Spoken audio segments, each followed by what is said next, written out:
네, 오늘 같이 나눌 말씀은 요한복음 11장 1절부터 6절까지만 보시죠. 내일 큐티 본문인데요. 11장 1절부터 원래 16절까지인데 6절까지만 거기까지 말씀을 같이 좀 나누죠. 같이 봉독하시겠습니다. 어떤 병자가 있으니 이는 마리아와 그 자매 마르다의 마을 베다니에 사는 나사로라. 이 마리아는 향유를 주기에 붓고 머리털로 주의 발을 닦던 자요, 병든 나사로는 그의 오라버니더라. 이에 그 누이들이 예수께 사람을 보내어 이르되 주여 보시옵소서, 사랑하시는 자가 병들었나이다 하니 예수께서 들으시고 이르시되 이 병은 죽을 병이 아니라 하나님의 영광을 위함이요 하나님의 아들이 이로 말미암아 영광을 받게 하려 함이라 하시더라. 예수께서 본래 마르다와 그 동생과 나사로를 사랑하시더니 나사로가 병들었다함을 들으시고 그 계시던 곳에 이틀을 더 유하시고. 아멘. 오늘 본문에 등장하는 마리아 마르다 그리고 나사로 이 3남매는 예수님과 어떤 특별한 관계에 있었던 것으로 보여져요. 요한복음에서 특별히 그 부분을 더 강조하는데 오늘 본문 안에서만 해도 원래 16절까지 본문 보시면 3절에 주여 사랑하시는 자가, 주님이 사랑하시는 자가, 그리고 5절에 나사로를 사랑하시더니 11절에 우리 친구 나사로가 라고 하는 그런 표현으로 예수님께서 이들과 특별한 관계를 맺고 계시다라고 하는 것을 우리가 볼 수가 있습니다. 예수님하고 특별한 관계를 맺는다라고 하는 것은 어떤 느낌일까요?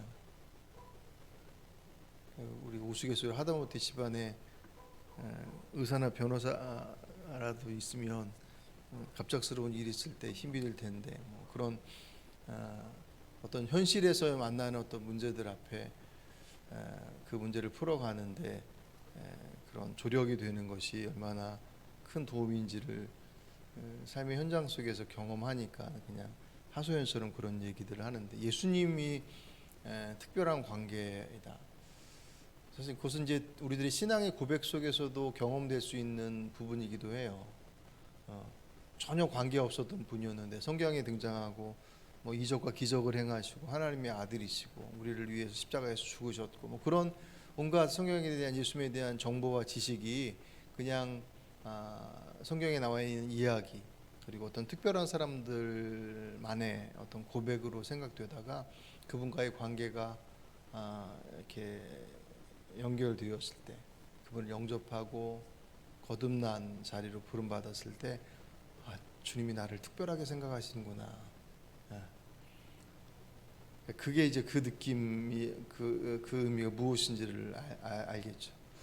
어쨌든 오늘 본문에서는 그런 어떤 내적인 고백이나 어떤 그런 신앙 고백적 내용들보다도 어떤 면에서 보면 철저히 인간적인 측면에 있어서 주님과 이 자매 남매들과의 관계는 대단히 특별한 관계에 있었음을 요한이 강조를 하고 있습니다.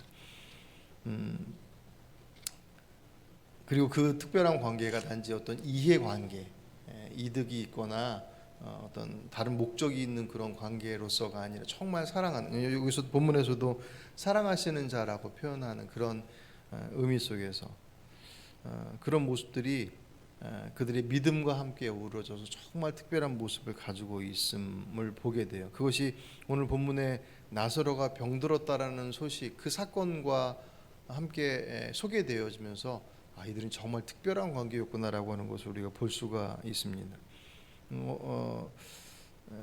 오늘 말씀 이렇게 우리가 쭉 6절까지만 보셨지만 소식이 전달되어지고 16절 뒷부분으로 나가면 이제 예수님께서 그들을 찾아가시고 거기서 만나는 그들과의 모양들이 이제 기록이 되어 있어요. 그냥 주일날 큐티고, 오늘 본문에서는 이제 그 소식을 들었을 때의 모습, 전하고 소식을 듣는 과정들만 보면, 오늘 여러분 보시면 아시겠지만 나사로가 병들었다는 소식이 사람들에 의해서 보낸 그 삼남매가 보낸 사람을 통해서 예수님께 전달되어져요. 그런데 그 전달되어지는 내용을 보면 그가 병중에 있다라고 하는 소식만 전달되지 주님 빨리 오셔서 고쳐주십시오라고 하는 그 뒷부분에 대한 설명들이 전혀 나와 있지 않아요.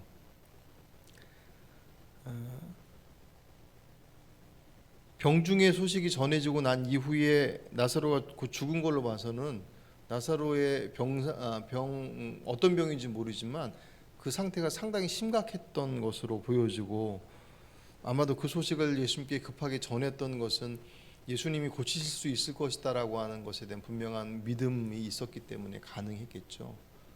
그럼에도 불구하고 주님께 오시라라고 부탁하지 않았던 것은 어쩌면 이들에게 있어서는 그 예수님께서 그 백부장의 하인들을 고치실 때 말씀만으로 고치셨던 그 장면들을 기대하는, 꼭 굳이 오지 않으셔도 지금 우리 오빠가 이런 어려운 가운데 있습니다, 이런 중한 병에 걸렸습니다, 주님 치료해 주십시오라고 하는 어떤, 굳이 오지 않으셔도, 물론 이제 뒷부분에 가서 예수님께서 가셨을 때 이미 나사로가 죽은 지 사흘이 지났다라고 하는 장면을 소개하면서 마르다가 원망 섞인 얘기하죠. 주님 계셨으면 안 돌아갔을 텐데, 주님 계셨으면 우리 오빠 죽지 않았을 텐데라고 하는 원망 섞인 그런 표현이 나오긴 하지만, 어쨌든 오늘 본문 아래서 주님을에게 자신의 오빠의 병환 중에 있다라고 하는 소식이 전달될 때 그 소식만 전달하고 오십시오 마십시오라고 하는 내용이 전적으로 주께로 맡겨져 있어요. 그래서 말씀드렸던 것처럼 주님께서 오시든 아니면 말씀하시든 고쳐주실 것이다라고 하는 것에 대한 분명한 믿음이 있었기 때문에 라고 하는 것을 우리가 볼 수가 있고, 또 한편에 있어서는 예수님의 상황을 염려했을 수도 있어요. 왜냐하면 오늘 우리가 11장 보시지만, 오늘 본문 어제도 그렇고 10장에 등장하는 사건의 내용들을 보시면 예수님께서 유대인들과 얘기하시다가 그들이 예수님을 돌로 쳐서 죽이려고 하는 모습이 등장을 하죠. 그리고 10장 하반절로 갈 때 주님께서 주님을 붙잡으시려 하는 그들의 모습을 뿌리치시고 요단강 건너편에 세례 요한이 세례 주던 곳으로 가셔서 말씀을 전하시는 장면이 바뀌어져요. 그걸로 봐서는 지금 이들이 이 삼남매가 지금 자리하고 있는 곳이 베단이거든요. 예루살렘에서 3km밖에 떨어져 있지 않아요. 그러니 예수님께서 다시금 예루살렘으로 가까이 오신다라는 것은 예수님에게 있어서도 상당히 위험스러운 일일 수 있고, 오늘 본문 우리가 뒷부분 보지 않았지만 뒷부분에 보시면 제자들이 예수님께서 유대로 간다라고 말씀하시는 것에 대해서 화들짝 놀라는 장면이 나와요. 그 본문이 8절 말씀에 제자들이 말하되 라비여 방금도 유대인들이 돌로 치려 하였는데 또 그리로 하시나이까. 물론 이때의 말씀은 베다니로 가자라는 말씀을 하지 않으시고 유대로 가자라고 말씀하셔요. 왜냐하면 이 사건은 베다니로 가셔서 나중에 예루살렘의 십자가 사건까지 연결되기 때문에 그래요. 그러니까 주님의 말씀은 그것이 다 뭉뚱 이렇게 포함되어져 있는데, 어쨌든 제자들 안에는 다시금 또 돌 맞으려 그러 가겠습니까? 라고 하는 그런 우려 섞인 그 뒷부분에 나오는 제자들의 반응들은 다 그런 조심스러운 모습들이 사실은 있어요. 그걸로 봐서는 아마 이 삼남매가 그 소식을 전하면서도 굳이 위험스러운 상황들을 맞으면서까지 예수님을 초청하기보다는 어려우시니 오시기는 자리가 위험스러우니 말씀만 해주시면 낫지 않겠습니까? 라고 하는 어떤 그런 기대도 분명히 있었을 거라는 거죠. 그만큼 주님께서 그들을 특별하게 생각하셨고 그들도 예수님을 특별하게 생각하는, 단지 예수님을 자신들의 병을 고치는 능력 있는 어떤 존재로서만 생각하는 것이 아니라 그들이 정말 주님을 사랑했던 그런 관계 속에 있었다라는 거예요. 그런 특별한 관계에 있었던 사람이 죽을 병에 걸렸어요. 사실 이 상황 자체가 주어지는 메시지가 사실은 있죠. 우리 안에 가지고 있는 어떤 면에서 오해 아닌 오해가 뭐냐면, 인생의 문제들은 하나님께서 우리들에게 내리시는 징계라고 하는, 그것이 꼭 하나님이라고 하는 호칭이 아니더라도 그냥 우리들의 뭐랄까요, 인생 가운데 흘러내려오는 그 마음속에 죄 지은 것에 대한 어떤 징계라든가 그런 부분에 대한 어떤 반응들이 신앙적인 표현이 아니더라도 일반인들 안에서도 그런 생각들이 있는데, 믿음을 가지고 있는 신앙인 안에도 그런 어떤 생각들을 사실 가지고 있어요. 물론 하나님께서 우리들의 어떤 그 완고함이라든가 고집스러움, 깨닫지 못하는 죄 가운데 있어서 자꾸 사인을 주신데도 불구하고 그 사인에 반응하지 않는 것 때문에 그 사인이 좀 더 강력하게 나타나는 경우들이 분명히 있죠. 그러니까 인생이 어떤 문제를 만났을 때 제일 먼저 내 삶을 돌아보는 것은 대단히 중요한 신앙의 태도인 것은 틀림없어요. 그만큼 우리가 그렇게 민감하지 못하다라는 것이죠. 말씀을 보여주시는 그 말씀 앞에 우리의 모습들을 돌이켜보는 그 어떤 감각과 신앙적 반응들이 우리가 생각하는 만큼 그렇게 예민하지 못하더라는 거예요. 그 넷플릭스에서 내놓은 영화 돈 룩업이라고 하는 영화가 혹시 뭐 보신 분도 계시겠지 모르겠는데 안 보신 분들은 한번 보시기 바랍니다. 그 블랙 코미디인데 내용은 지구가 멸망할 그 소행성이 지구로 이제 돌진하고 있다. 6개월 전에 발견을 해서 그 소식을 전하는데 사람들이 그 멸망을 앞두고 정치인들은 정치인들대로 뭐 경제인들은 경제인대로 그 멸망에 대한 것을 그냥 하나의 뭐랄까요 마치 진짜로 보지 않고 천문학자 발견한 천문학자 과학자들은 막 곧 멸망할 거니 어떻게 해야 되겠느냐라고 그 멸망에 대한 것을 심각하게 얘기하는데 다른 사람들은 거기에 대해 전혀 심각하지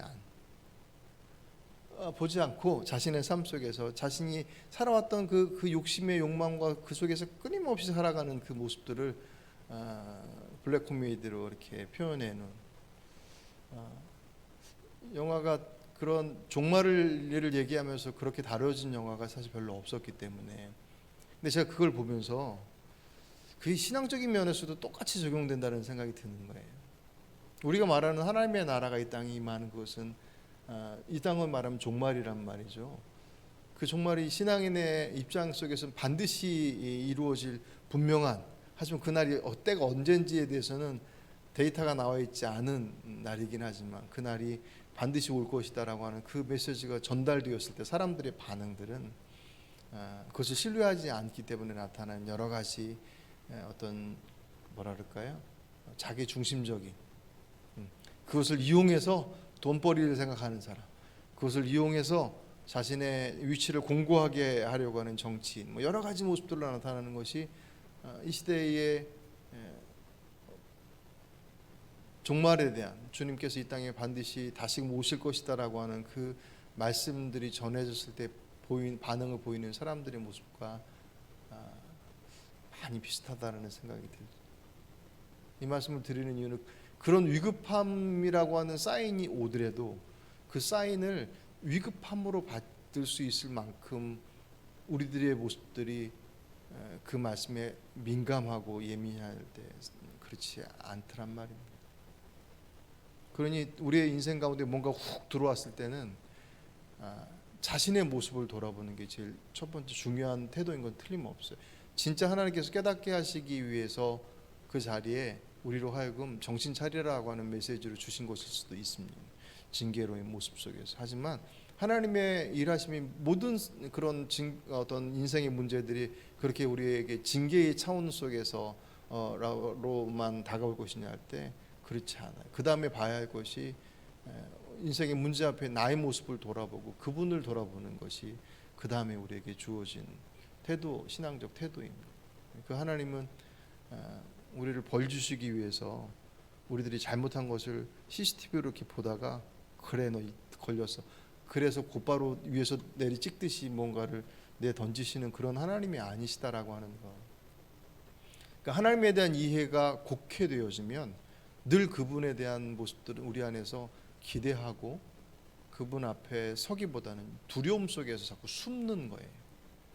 예배를 드려도 주의 말씀 가운데 신앙의 여정 속에 있음에도 불구하고 주시는 풍요로움, 하나님의 믿음 안에서 갖게 되어지는 건강한 의미 속에서의 자유와 평화를 누리지 못하고 늘 조바심 속에서 잘못하면 어떻게 할까? 하나님께서 어떻게 하실까?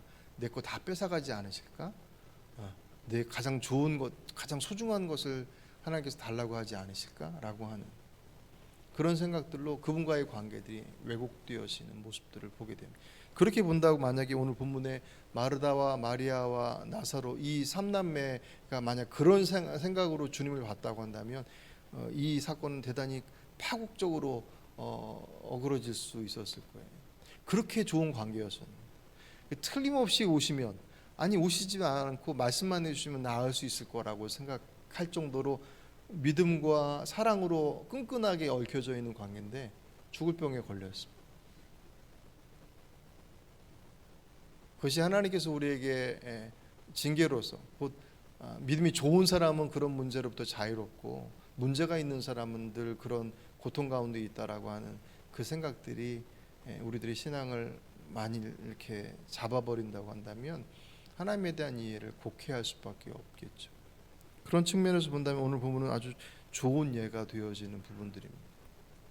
그렇게 좋은 관계 속에서 사랑하시고 특별하게 여기는 그들 안에 허락되어진 이 고난의 문제들, 그 고난의 문제들은 어떤 징계와 하나님의 책망이라는 측면이 아닌 하나님의 또 다른 계획 속에서 이루어지는 것이다. 오늘 4절에서 그렇게 얘기하시죠. 예수께서 들으시고 이르시되 이 병은 죽을 병이 아니라 하나님의 영광을 위함이요 하나님의 아들이 이로 말미암아 영광을 받게 하려 함이라 하시더라. 아멘. 이 질병의 사건은 그것을 통하여서 이가 죽는 것으로 종결되어질 그런 사건이 아니라 분명한 계획을 가지고 계신 하나님께서 영광을 받으시고 하나님이 어떤 분이신지가 밝혀지고 그리고 하나님의 아들이신 예수님께서 이 사건이 빌미가 돼서 결국 예수님도 십자가에 못 박히시게 되거든요. 그래서 마리아가 자꾸 등장하는 게 향유를 드린 마리아가 등장하는 게 그런 면에 있어서 주님의 십자가 사건과 다 연결되어 있기 때문에 지금 요한 계속 얘기를 하고 있는 것들입니다. 어쨌든 그렇게 주님께서 자신의 계획하심들을 이루시기 위해서 이 일들을 계획하시고 실행하고 계신다는 그 더 분명한 증거가 6절에 나오죠. 나사로가 병들었다함을 들으시고 그 계시던 곳에 이틀을 더 유하시고. 여러분 원어에서 보면 앞에 접속사가 하나 빠졌는데 그러므로라는 접속사가 빠졌어요.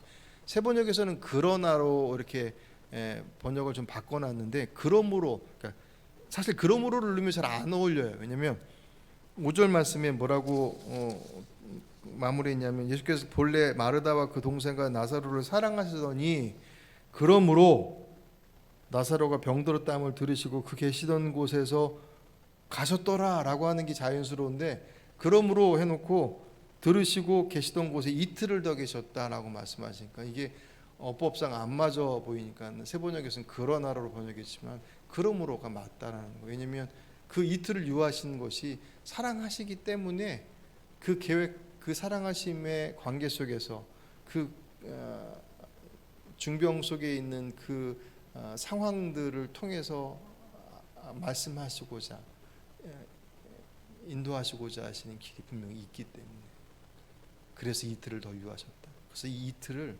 하나님의 부재라고 표현하게 돼요. 마치 하나님이 안 계신 것처럼. 오늘 본문에서는 마리아와 그 가족들의 이야기가 삼남매의 이야기가 등장하지 않잖아요. 입장을 좀 바꿔서 만약에 이것을 본다면 예수님께서 지금 계셨던 곳에서 거기까지 가는 베다니까지 거리가 약 하루 길이래요. 찾아보니까 어디는 뭐 3일 길이라고 좀 여러 가지 있어요. 근데 가서 보니 나사로가 죽은 지 사흘 됐다고 그랬어요. 나흘, 4일 됐다고 그랬거든요. 하루 길이면 하루 길 올 때 이미 나사로가 죽은 거예요. 그 소식을 주님께서 이미 알고 계셨어요. 뒷부분에 보시면 하루 길을 왔어요. 그리고 예수님께서 이틀을 더 유하셨다가 하루 길을 가셨으니 4일째 죽은 지가 4일 됐다라고 하는 것은 이미 사람 소식을 보낼 때 나사로는 죽은 거예요. 이미 손 쓸 길이 없기 때문에 이틀을 더 유하신 것이 아니라 완전히 그가 냄새 났다고 그랬거든요. 그 시신이 나올 때 그런 모습들 속에서 주님께서 계획하심의 모습들이 그 지체됨 속에서 그들의 입장에서 보면 그 4일이라는 시간이 원망의 시간일 수 있잖아요. 어쩌면 우리가 너무 늦게 보냈어 사람을. 그래서 예수님께서 그 소식을 듣자마자 말씀하시던 오셨던 하면 고칠 수 있었을 텐데, 마르다가 원망하듯이 얘기하는 것처럼 주님 여기 계셨으면 죽지 않았을 텐데라고 하는 그런 원망 섞인 말을 하는 것처럼 우리가 좀 더 빨리 보낼 걸부터 시작해서 사실 그 4일이라는 시간은 하나님의 부재라고 표현할 만큼, 하나님께서 계시다면 이럴 수 있어? 라고 생각할 만큼 사실은 대단히 혼란스러운 시간일 수 있죠. 실제적으로 그들이 어떤 마음이었는지 마르다의 모습 속에서는 약간 우리가 볼 수 있지만 마리아는 또 다른 마음이었을 것이고, 어쨌든 중요한 것은 그 하나님의 계획하심 속에서의 그 오늘 6절에서 이틀을 더 유하셨다. 그들의 입장에서는 4일이란 말이에요. 그 시간들이 결코 하나님의 부재, 정말 주님께서 안 계시는 시간, 나를 외면하시고 나를 포기하시고 나를 모르시는 시간이 아니더라. 그래서 그 인내의 시간은 사실 우리들의 신앙이 강해지는 시간입니다. 그들이 정말 그분을 신뢰하는 것으로 그 자리를 붙들고 있었다고 한다면 쉽지는 분명히 않았겠죠. 그게 이해될 수 있었겠습니까? 오늘 설교 제목을 이해보다는 믿음이라고 그랬습니다. 우리들이 신앙의 여정도 속에서 이해가 되기 때문에 그분의 말씀을 따라간다라고 할 때 과연 우리 신앙의 건강한 모습들로, 제대로 된 모습들로 이루어질 수 있겠느냐 할 때 이루어질 수 없죠. 주님의 일하심들이 늘 우리의 이해를 도우시면서, 이해를 구하시면서 일하시느냐 할 때 그러실 수도 없고 그렇게 하지도 않으시고, 만약 그들이 이해를 구했다고 한다면 그 4일의 시간들은 그들에게 정말 고통스러운 시간이었을 거예요. 나사로의 죽음과 더불어서 주님에 대한 어떤 원망, 그렇게 특별한 관계였는데 왜 그런 병에 걸려서부터 시작해서 원망이 사실 따라오기 시작하면 한두 끝도 없잖아요. 정말 그분을 신뢰한다라고 하는 것은 그런 의미 속에서 우리가 정말 그분을 사랑하기 때문에, 그분이 우리를 정말 사랑하시기 때문에 우리가 구하면 우리가 원하는 때에 원하는 방법과 원하는 결과로서 그 답이 나올 것이다라고 생각하는 것, 그것도 내려놔야 된다는 것. 주님의 계획하시면 가장 온전한 결과를 내놓기 때문에, 그런 면에 있어서 오늘 본문의 이 삼남매의 이야기는 우리가 신앙의 여정들을 살아가는 데 있어서 물론 이 병중에 있다라고 하는 것, 고통의 문제에 있다라고 하는 것은 결코 가볍게 얘기할 수 없는 문제예요. 정말 그렇죠. 그냥 뭐 아프다는 게 간단하게 무슨 감기 걸려서 며칠 앓다 나오는 그런 게 그것이 들어올 리도 없겠지만, 나사로만 하더라도 죽다 살아난 거잖아요. 인생의 죽음을 앞에 두는 문제들 앞에 서게 될 때 그 시간들이 어떻게 하나님께서 섭리하시니 그 일들을 잘 감당할 수 있어라고 하는 그 어떤 신앙적 원리만으로 그 시간들을 버텨내는 것이 녹록하겠냔 말이죠. 어렵죠. 그 인내의 시간들은 정말 주님의 부재라고 말씀할 만큼 그 시간은 고통스러운 시간일 수 있습니다. 그럼에도 불구하고 아까도 말씀 나왔던 것처럼 우리들의 삶의 자락 속에서 밀려 들어오는 그 문제들 앞에 우리들이 가지고 있어야 될 태도는 그 삶 속에서 나의 모습들을 돌아보는 것과 더불어 그분을 바라보는, 십자가를 통해서 보여주신 그분의 모습과 성경을 통해서 또 우리가 개인적으로 경험한 과거의 내 삶 가운데 내가 만났던 주님의 모습, 그 하나님 지금도 여전히 주님 앞에서 이 시간은 우리야 과거, 현재, 미래지만 주님 앞에서는 모든 것이 한눈 앞에 있는 현재와 다르지 않기 때문에 그분은 동일하신 분이심을 우리가 기억할 때 하나님의 부재라고 생각될 만한 이틀을 더 유하셨다라고 하는 시간이 인간적으로는 어떤 면에서는 불안할 수 있고 두려울 시간일 수 있겠지만, 그 시간은 하나님의 계획하심 그리고 그 하나님의 뜻이 이루어지는 가장 소중한 시간이 되어지고, 그것은 우리에게 있어서도 가장 복된 시간이 될 수 있다라고 하는 것들을 기억하시고, 혹 여러분들의 삶의 자락 앞에 그런 어떤 예기치 못한 것이 우리의 삶의 여정 속에 들어와 있다고 한다면 이 말씀을 그대로 여러분들 안에서 적용해 보시길 바랍니다. 적용해 하셔야만 합니다. 아니, 앞으로 우리들의 삶 속에서 그런 삶의 어떤 여정들을 반드시 만나게 될 것입니다. 그게 인생의 모습들이니까 그때 우리가 바라봐야 할 것이 무엇인지, 그 긴 때로는 인내의 시간이 하나님의 부재가 아닌 하나님의 뜻이 이루어져 가고 있는 시간들이다. 우리에게 필요한 것은 이해가 아니라 그분에 대한 신뢰다라고 하는 그것을 꼭 붙잡고 있을 때 그 혼란스러운 시간들이 정돈되어져서 주님께서 원하시는 열매로 맺어질 때 그것이 살리는 역사, 내가 원하는 방식을 넘어서서 하나님께서 세우시는, 살려가시는 그 살림의 역사가 일어날 수 있다라고 하는 것들을 기대하시고 그렇게 기도하시는 이 시간이 되시길 주의 이름으로 축복합니다.